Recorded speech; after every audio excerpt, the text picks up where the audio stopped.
Now, don't get me wrong, Momokapool sounds like a cool name, but if it were me, I would have called it something more silly like Penguin Kapool.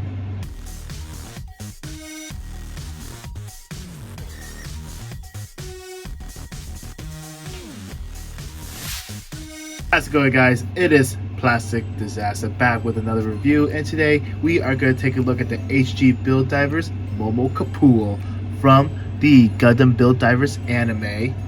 Keep in mind, this is the closest we can get to a modern Kapool, quote unquote, because by the time this video is released, all we have is just the old school 1999 Kapool from Turn A Gundam. So Bandai, please make a proper HGUC or Turn A version of the modern Kapool, please.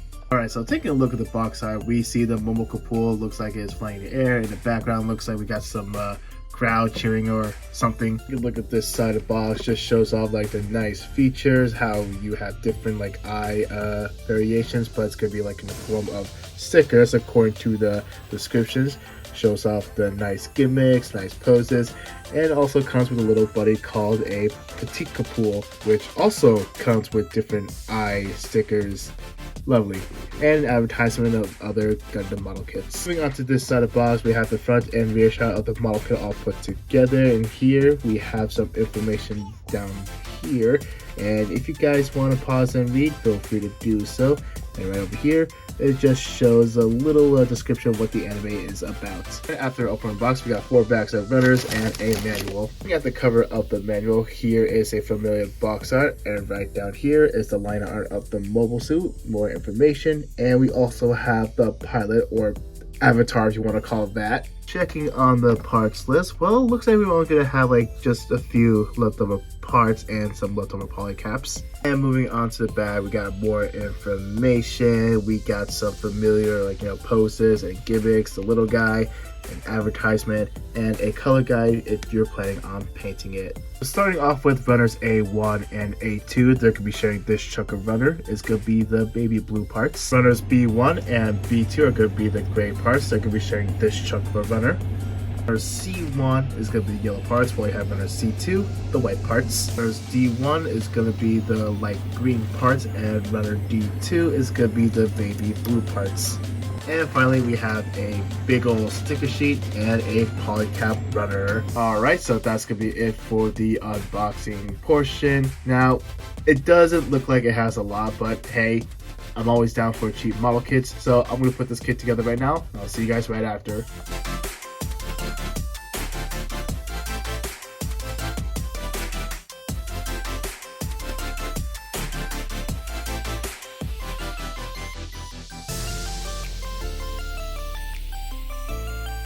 We had the Momokapool all put together, and it literally took me like one afternoon just to put this kit together. It's one of the great things about cheap model kits. In terms of the out-of-box presentation, it doesn't look too bad. With a little bit of paint in some areas and it's a pen line, it'll look pretty good. And in terms of seam lines, well, luckily there's not really any, but even there is, it's just gonna look more like a pen line detail. So moving on to stickers, well, these are going to go on course on the eyes, but luckily for you, it's already a molded detail. And for this one, however, this is just going to be, of course, a black canvas, and you can just add whatever you want. You can do heart eyes, angry eyes, surprise, mono eye, or you can mix and match. And as for these ones, I'm going to do a little spoiler because these stickers are for the little guy, which goes right here. And like the Momokapool, you can choose whatever eye you want. And that's pretty much it for the out-of-box presentation. Once again, it came out pretty nice. Also, just a heads up, let's say you did apply the big eye sticker, and if you're gonna peel it off, it's gonna be a little bit of pain to clean it. So that's why I recommend paint it instead of putting the eye sticker on it, or maybe leave it alone. Alright, moving on to accessories. Well, actually a lack there of accessories. The only accessory, if you want to call it that, which would be the little guy that comes with it. And if you notice, it's got no limbs.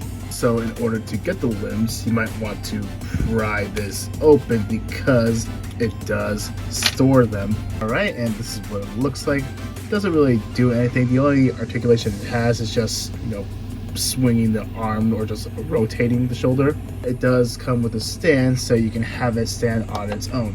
As for gimmicks, there's this thing called the ball mode, and all you gotta do is just pop off the arms, close off the shoulders, and make sure you align them correctly,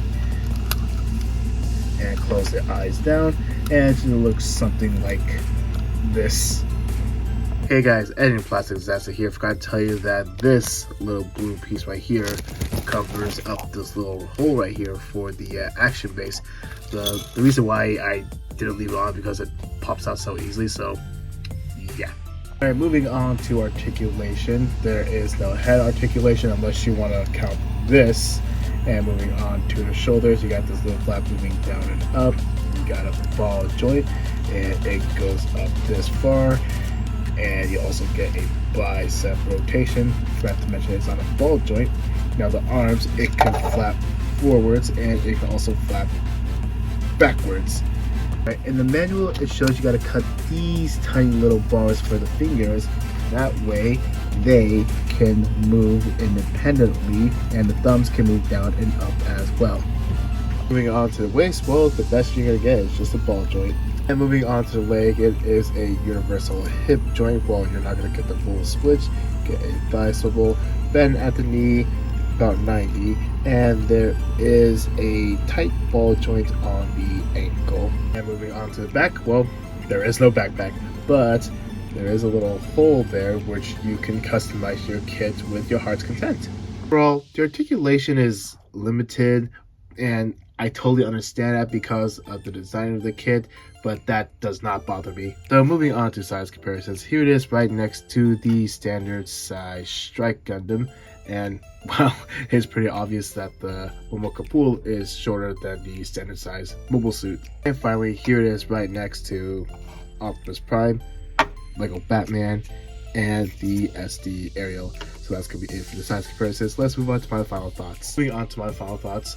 Overall, it's a really fun kit.